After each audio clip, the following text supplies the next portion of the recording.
नमस्ते बच्चों। आज हम पढ़ेंगे कक्षा 11 का आरोह भाग 1 पहला पाठ नमक का दारोगा, जिसके लेखक हैं प्रेमचंद।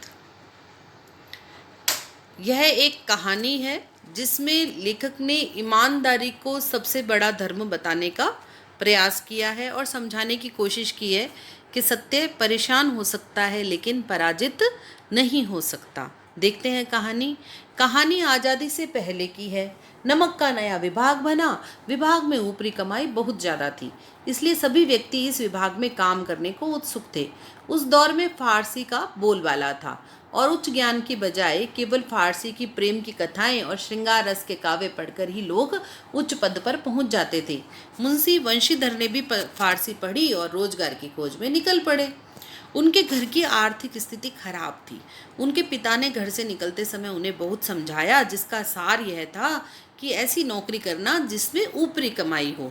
आदमी और अवसर देखकर घूस जरूर, रिश्वत जरूर लेना। अब ये मुंशी वंशीधर जो हैं वो नौकरी के लिए जा रहे हैं और उनके पिताजी उनको कह रहे हैं कि तुम जो भी नौकरी करना, एक अच्छी नौकरी करना जिसमें ऊपर की कमाई हो, उन्हें रिश्वत वगैरह ले सको। वंशीधर पिता से आशीर्वाद लेकर नौकरी की तलाश में निकल जाते हैं। भाग्य से नमक के विभाग में दरोगा पद की नौकरी मिल जाती है, जिसमें वेतन अच्छा था, साथ ही साथ ऊपरी कमाई भी ज़्यादा थी। यह खबर जब पिताजी को पता चली तो वह बहुत खुश हुए और मुंशी वंशीधर ने 6 महीने में ही अपनी कार्यकुशलता और अच्छे आचरण से सभी अधिकारियों को मोहित कर लिया। जाड़े के समय एक रात वंशीधर अपने दफ्तर में सो रहे थे। उनके दफ्तर से 1 मील पहले जमुना नदी थी, जिस पर नावों का पुल बना हुआ था। गाड़ियों की आवाज़ और मल्लाहों की कोलाहल से उनकी नींद खुली। बंदूक जेब में रखा और घोड़े पर बैठकर पुल पर पहुंचे। वहां गाड़ियों की एक लंबी कतार पुल पार कर रही थी। उन्होंने पूछा, किसकी गाड़ियां हैं? तो पता चला पंडित अलौपीदीन की हैं। मुंशी वंशीधर चौंक पड़े। पंडित अलौपीदीन इलाके के सबसे प्रतिष्ठित जमींदार थे। लाखों रुपयों का व्यापार था। वंशीधर ने जब जांच किया तो पता चला गाड़ियों में नमक के ढेले के बोरे हैं। उन्होंने गाड़ियां रोक ली। पंडित जी को ये बात चली तो वह धन पर विश्वास किए वंशीधर के पास पहुंचे और उनसे गाड़ियां रोकने के बारे में पूछा।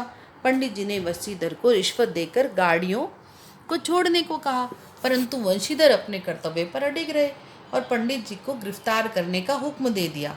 पंडित जी आश्चर्यचकित रह गए। पंडित जी ने रिश्वत को बढ़ाया भी, परंतु वंशीधर नहीं माने और पंडित जी को गिरफ्तार कर लिया गया। अगले दिन यह खबर हर तरफ फैल गई। पंडित अलौपीदीन के हाथों में हथकड़ियां डालकर अदालत में लाया गया। हृदय में ग्लानि और क्षोभ और लज्जा से उनकी गर्दन झुकी हुई थी। सभी लोग चकित थे कि पंडित जी कानून की पकड़ में कैसे आ गए। सारे वकील और गवाह पंडित जी के पक्ष में थे। वंशीधर के पास केवल सत्य का बल था। न्याय की अदालत में पक्षपात चल रहा था। मुकदमा तुरंत समाप्त हो गया। पंडित अलौपीदीन को सबूत के अभाव में रिहा कर दिया गया और वंशीधर को उदंडता और विचारहीनता के बर्ताव पर अदालत ने दुख जताया, जिसके कारण एक अच्छे व्यक्ति को कष्ट झेलना पड़ा। भविष्य में उसे अधिक होशियार रहने को कहा गया। पंडित अलौपीदीन मुस्कुराते हुए बाहर निकले। रुपए बांटे गए। वंशीधर को व्यंग्य बाणों को सहना पड़ा। 1 सप्ताह के अंदर कर्तव्य निष्ठा का दंड मिला और नौकरी से हटा दिया गया। अपराजित हृदय, शोक और खेद से व्यथित अपने घर की ओर वे चल पड़े। घर पहुंचे तो पिताजी ने कड़वी बातें सुनाई। वृद्धा माता को भी दुख हुआ। पत्नी ने कई दिनों तक सीधे मुंह बात नहीं की। 1 सप्ताह बीत गया। संध्या का समय था। वंशीधर पिता राम नाम की माला जप रहे थे। तभी वहां एक सजा हुआ रथ आकर रुका। पिता ने देखा पंडित अलौपीदीन है, झुककर उन्हें नमस्ते किया। चापलूसी भरी बातें करने लगे, साथ ही अपने बेटे को भी कोसा। पंडित जी ने बताया कि उन्होंने कई रईसों और अधिकारियों को देखा और सबको अपने धनबल का गुलाम बनाया।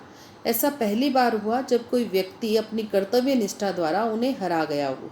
वंशीधर ने पंडित जी को देखा तो स्वाभिमान सहित उनका सत्कार किया। उन्हें लगा कि पंडित जी उन्हें लज्जित करने आए हैं, परंतु पंडित जी की बातें सुनकर उनके मन का मैल मिट गया और पंडित जी की बातों को उनकी उदारता बताया। उन्होंने पंडित जी को कहा कि उनका जो हुक्म होगा वो करने को तैयार है। इस बात पर पंडित जी ने स्टाम्प लगा हुआ एक पत्र निकाला और उससे प्रार्थना स्वीकार करने को बोला। वंशीधर ने जब कागज पढ़ा तो उसमें पंडित जी ने वंशीधर को अपनी सारी जायदाद का स्थायी मैनेजर नियुक्त किया था।